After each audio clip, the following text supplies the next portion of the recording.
नमस्कार, सत्यदर्शन न्यूज मध्ये आपले स्वागत आहे. मी पायल शहा. एक नजर टाकूया आजच्या ठळक घडामोडीवर. 500 रुपयाच्या नोटा चलनातून बाद होणार. सोशल मीडिया प्लॅटफॉर्मवर 500 रुपयांच्या नोटांवर बंदी घातल्याच्या बातम्या येत आहेत, ज्यामुळे सामान्य जनता पुन्हा अस्वस्थ झाली आहे.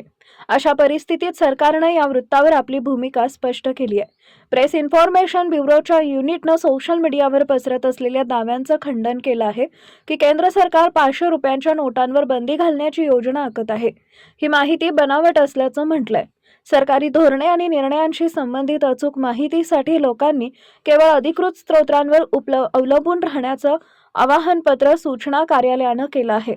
पत्र सूचना कार्यालयाच्या फॅक्ट चेक विभागानं आपल्या पोस्टमध्ये म्हटलंय की आर्थिक धोरणे आणि निर्णयाशी संबंधित विश्वासार्ह माहितीसाठी केवळ अधिकृत स्रोतांवर अवलंबून राहा.